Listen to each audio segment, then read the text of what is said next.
আজানের জবাব না দিলে কি হয়, ঘটনাটি শেষ পর্যন্ত শুনে যান, বড় একটি উপকার হবে। মসজিদে হারামে মাগরিবের আজান হচ্ছিল।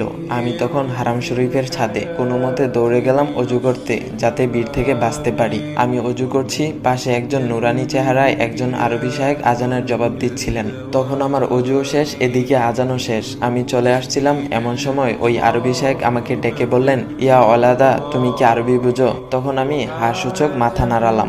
এরপর আরবি সাহেব বললেন, তোমাকে দেখে তো মনে হচ্ছে তুমি এলেমওয়ালা, তা তুমি কি করে পারলে আজানের জবাব না দিয়ে অজু করতে? তুমি কি জানো নবী করিম সাল্লাল্লাহু আলাইহি ওয়াসাল্লাম বলেছেন, তোমরা আজান শুনতে পেলে আজানের জবাব দিবে, অর্থাৎ মুয়াজ্জিন যেরূপ বলবে তোমরাও তদ্রূপ বলবে, তারপর আমার উপর দুরূদ পাঠ করবে, কেননা কেউ আমার উপর একবার দুরূদ পাঠ করলে আল্লাহ তার প্রতি 10 বার রহমত বর্ষণ করেন, সুবহানাল্লাহ, এবং ওই ব্যক্তির উপর নবী করিম সাল্লাল্লাহু আলাইহি ওয়াসাল্লামের শাফায়াত অবধারিত হয়। সহিহ মুসলিম 384। তারপর শাইখ বললেন, তুমি কি এই হাদিসটি শুনোনি? তখন আমি লজ্জিত স্বরে বললাম, জি জনাব, আমি এই হাদিসটি শুনেছি। তারপর উনি বলল, তুমি চাইলে এখন অজু করতে পারতে, কিন্তু তুমি কি পারবে এখন আজানের জবাব দিতে?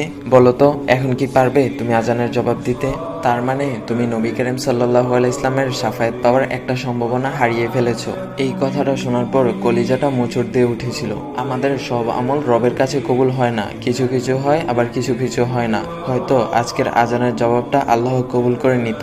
তখন আমার কিছু বলার ভাষা ছিল না, শুধু বললাম, শায়েখ, আমি আর কখনো এই আমলটা ছাড়বো না, ইনশাল্লাহ। আমার জন্য দোয়া করবেন। আসুন ভাই ও বোনেরা, আজ থেকে আমরা আজানের জবাব দেব ইনশাল্লাহ। আল্লাহ তাআলা আমাদের সবাইকে বোঝার তৌফিক দান করুক, আমাদের 5 ওয়াক্ত নামাজ পড়ার তৌফিক দান করুক, সবাই বলে